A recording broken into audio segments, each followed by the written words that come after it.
Kita akan langsung memasuki materi terkait dengan asupan gizi mikro di masa pandemi. Oke, Mbak Auliani, kalau boleh tahu apa sih ini gizi mikro ini? Mungkin bisa dijelaskan oleh Mbak Ria. Iya, oke. Jadi sebelumnya minggu kemarin ya, Iya. Bang ya. Minggu kemarin itu kan teman-teman pada menjelaskan tentang zat gizi makro. Iya, Yang dimana yang makro itu adalah zat gizi yang paling besar besar betul. manfaatnya, istilahnya paling besar di dalam tubuh kita. Iya. Nah ini kebalikan dengan yang mikro. Mm-mm. Mikro itu dia kecil dalam tubuh, tapi manfaatnya luar biasa banyak. Oh, penting itu. Penting banget. Jadi zat gizi mikro ini kecil ya, namanya juga Kecil. mikro ya, tapi Iya. memang juga dibutuhkan oleh tubuh. Apalagi di masa pandemi, memang Betul. dibutuhkan sekali ya. Dibutuhkan sekali karena kan untuk mikro sendiri contohnya itu vitamin dan mineral. Vitamin dan mineral. Unsurnya kecil, cuman manfaatnya sangat banyak. Oh, kalau misalnya di Puskesmas Satong ya, mereka di sana ada kekurangan gizi atau tidak? Pasti ada. Pasti ada. Pasti ada di masyarakatnya. Kalau di Puskesmas sendiri kan kita ranahnya lebih ke bayi balita yang kekurangan gizi, misalnya gizi buruk Gizi atau buruk. gizi kurang. Mm-mm. Gitu. Itu salah satunya juga karena kekurangan zat gizi makro plus dengan zat gizi mikronya.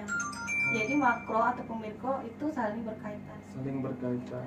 Tidak ada satu zat gizi pun yang bisa bergandengan sendiri tanpa adanya zat gizi yang lain. Oke. Gitu.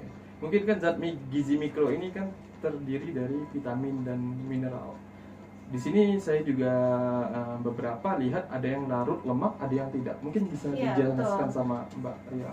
Jadi vitamin itu terbagi dua, Iya. ada larut lemak dan vitamin larut air. Mm-mm. Nah untuk larut lemak itu ada vitamin A, D Iya. yang kita sebut A, D, E, K. Ada vitamin A, D, E, dan K. Oke. Itu untuk larut lemaknya. Karena disebut vitamin larut lemak itu dia ini larut dalam lemak, kayak gitu. Larut dalam Dalam lemak. lemak ya, dalam tubuh kita.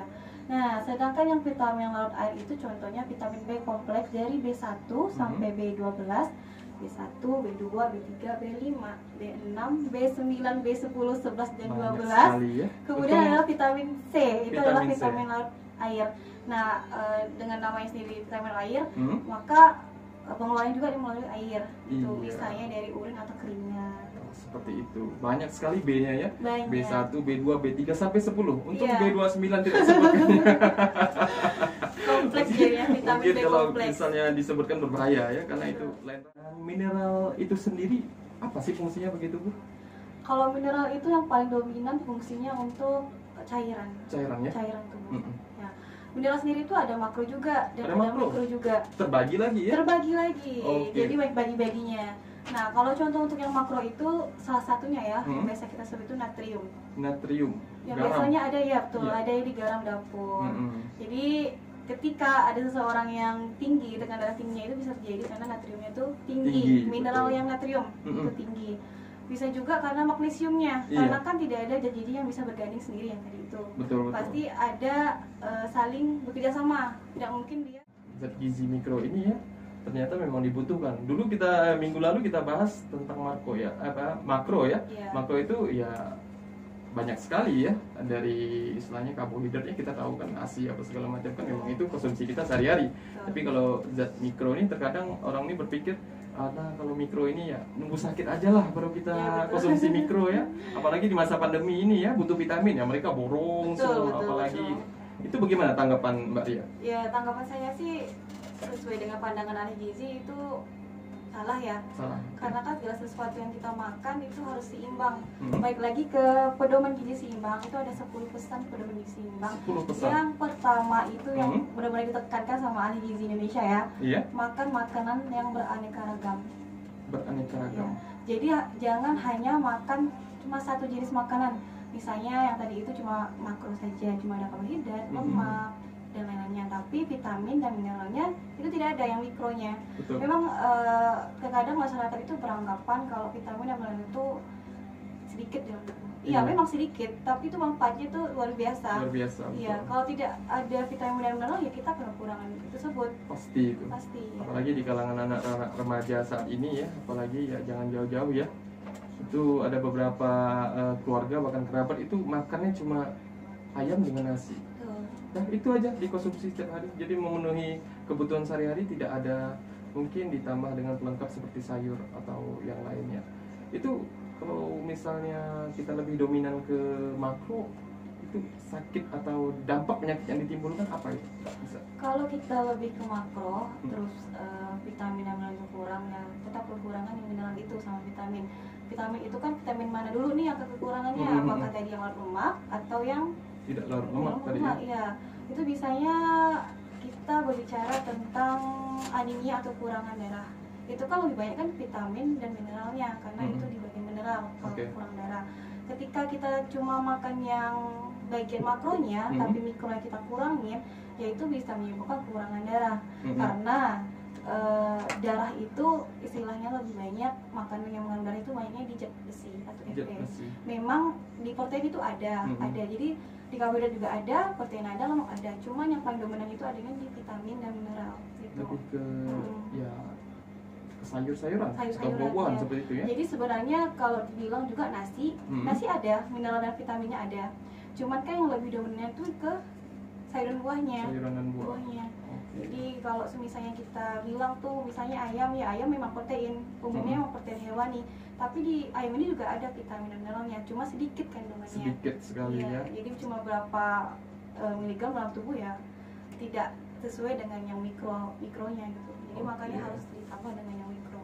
Bagaimana kalau kita misalnya mengkonsumsi suplemen dari berbagai obat-obatan ya? Mungkin di situ kan lebih kompleks ya, lebih banyak kandungannya. Itu kalaupun kita tidak makan sayur atau yang lain, itu bagaimana dampak? Mungkin ada efek samping atau bagaimana? Ada pasti. Cerita sedikit ya Bang ya. Saya kan ada program juga di Puskesmas Remaja Putri. Iya. Itu tentang anemia. Anemia kekurangan darah. Nah, di kasus ini mereka minum obat memang, tapi tidak diselingi dengan makanan yang tinggi zat besi. Itu percuma. Jadi cuma hanya minum obat, tapi tidak ada makanan. Karena kan bagaimanapun makanan dan obat itu saling berinteraksi. Makanya ketika kita sakit, pasti seorang dokter atau apotekernya memberi kita obat dengan bilangan istilahnya sesudah atau sebelum makan. Karena itu ada alasannya, tidak sembarangan. Itu ada alasan kenapa kita harus makan ini dengan sebelum dan kenapa harus makan dengan sesudah. Nah, itu balik lagi yang tadi ke anemia. Memang tidak salahnya kalau kita konsumsi vitamin atau suplemen, tidak ada salah. Cuman berapa sih kebutuhan yang ada di vitamin, yang ada di obat tersebut? Kan bisa lagi ditambah dengan makanan yang ada. Betul sekali ya. Jadi harus berinteraksi, obatan dan makanan itu harus berinteraksi. Oke, ini jawaban yang bagus sekali ya ceritanya Mbak. Tapi kita kan selama ini tidak tahu ya mengapa harus makan makanan yang berat, makan nasi dulu atau apa kan sebelum kita makan obat. Ternyata itu efeknya ya. Iya, itu efeknya. Banyak sih terkadang orang melewatkan hal itu, tapi sebenarnya itu lebih penting. Lebih penting sebelum dan sesudah makan. Kalau kita minum obat, anjurannya sesudah makan, tapi tidak makan dulu, tidak minum dulu, istilahnya ya percuma. Jadi di dalam tubuh ini makanan yang kita makan itu tidak membantu obat untuk menyerap. Tidak terserap gitu ya. Tidak membantu. Oke, baik kerabat, itulah pernyataan tentunya dari Mbak Ria Aulia terkait dengan asupan gizi mikro di masa pandemi. Tentu ini sangat baik sekali ya bagi kita kerabat. Informasi terkait dengan gizi ini harus kita perhatikan ya, dan juga harus kita ambil secara baik tentunya, agar kita dapat juga memberikan informasi ini kepada anak-anak kita ya. Kita didik anak-anak kita dengan mengkonsumsi makan makanan yang harus seimbang tentunya dan sesuai dengan kecukupan gizi kita sehari-hari ya Mbak Ria. Oke, mungkin ini di segmen pertama, kita akan lanjut ke segmen kedua dan kita akan buat pertanyaan-pertanyaan tentunya untuk Mbak Ria. Dukung terus channel kita di 87.7 Gema Ketapang FM, dan jangan lupa juga untuk like di Instagram kita ya, Gema Ketapang Radio tentunya. Oke, mungkin ada pesan-pesan yang akan lanjut sebelum kita, karena semua kandungan susu itu sama. Tetap ada kalsiumnya, ada magnesium, dan lain-lainnya. Di dalam satu kemasan susu itu tetap ada kandungan gizinya. Mau dia tinggi atau rendah ya sama saja. Gitu. Jadi ketika teman-teman ingin susu ya terserah susu apa. Jangan terpaku dari satu susu saja, tapi semuanya bisa. Karena emang kandungannya tuh ada vitamin dan mineralnya. Mungkin teman-teman bingung nih cara melihat label makanan, tinggal lihat aja dari belakang kemasan itu ada komposisi nilai gizi. Misalnya ingin melihat kalsium nih, kan kalsium kan ada di susu. Iya. Ya lihatlah kalsiumnya ada berapa di situ, magnesiumnya ada berapa di situ. Dari label di belakang merek itu itu ya. Penting sebenarnya. Banyak yang masyarakat tuh belum mengetahui tentang label komposisi bahan makanan yang ada di kemasan tersebut. Iya. Itu sangat penting. Baik ya, mungkin selanjutnya akan kita bahas di beberapa tempat ya. Mungkin ada ibu atau wanita hamil nih ya, mungkin mengkonsumsi zat mikro ini mungkin diperlukan di dalam tubuh si ibu-ibu hamil ini. Itu kandungannya berapa dan memang harus wajib atau tidak gitu? Sangat wajib. Sangat wajib ya. Jadi dari mulai bayi lah, bayi kemudian sampai lansia itu benar-benar harus mengkonsumsi zat makro dan mikro. Harus Cuman pembedanya itu ketika kita hamil itu lebih banyak lagi. Misalnya ketika hamil hanya mengkonsumsi 100 mg. Ketika sebelum hamil ya. Sudah hamil itu dinaik lagi menjadi 200 mg. Karena kan hamil kan tidak cuma dengan ibunya, tapi ada juga bayinya. Jadi ada penambahannya. Jadi tiap perhitungannya itu beda-beda. Dari bayi sampai lansia. Itu balik lagi ke angka kecukupan gizinya. Yang tahun 2019 itu bisa teman-teman lihat di Google, bisa di-download juga. Nah, itu sudah lengkap. Jadi teman-teman bisa tahu nih bayi berapa kebutuhan mikro dan makronya, kemudian ibu hamil juga berapa gitu. Karena kan kalau untuk ibu hamil vitamin hamil itu sangat penting karena untuk pembentukan saraf-saraf otak bayi janinnya. Jadi ya otomatis kalau misalnya dikonsumsi ibu hamil juga akan menyalur ke dalam tubuh bayi. Iya, apapun yang dimakan ibu hamil itu pasti juga dimakan sama anaknya. Iya, maupun itu yang baik. Ini ya, memberikan asupan gizi mikro ini kepada masyarakat tentu tidaklah mudah ya. Mungkin ada hambatan tersendiri di masa pandemi, belum lagi ada kegiatan yang dibatasi atau lain sebagainya. Mungkin dari Mbak Lia.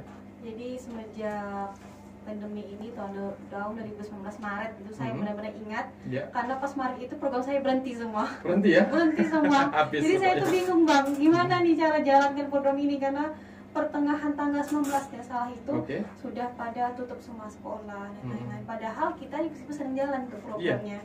Nah, dari dampak bulan Maret 2019 sampai sekarang program gizi itu makin tidak jalan. Dari 12 program dalam 1 tahun itu palingan cuma ada 5 atau 6 yang dominan yang harus turun lapangan. Lebihnya ya dipangkas karena COVID-19 itu. Dan sedihnya lagi program yang tidak jalan itu yang banyak berdampak ke masyarakatnya. Ya salah satunya yang tadi itu tablet FE. Kita kan memberi tablet FE itu kan langsung ke sekolah, membagikannya dan melihat mereka minum. Tapi dengan keadaan seperti ini kita juga jarang bertemu sama mereka kan Bang. Betul. Dan jadi udah tidak bagus lagi sih lagi kan untuk programnya tidak bisa turun. Ini nampaknya itu udah banyak yang anemia. Soalnya banyak keluhan remaja putri datang ke Puskesmas ya HB-nya rendah. HB-nya rendah ya. Tentu itu sangat berbahaya. Baik, saya ucapkan sekali lagi Mbak Kasih, Mbak Ria ya yang telah berkesempatan hadir, tentu melalui persatuan Persagi ya. Iya, Persatuan Ahli Gizi Indonesia. Ahli Gizi Indonesia di Gema Ketapang Radio memberikan informasi terkait dengan kesehatan dan menjadi mitra sehat di Gema Ketapang Radio. Dan kita dukung terus channel kita 87.7 Gema Ketapang Radio karena selalu memberikan edukasi, motivasi, inspirasi dan informasi. Oke, baik, saya ucapkan wabillahi taufiq wal hidayah. Wassalamualaikum warahmatullahi wabarakatuh.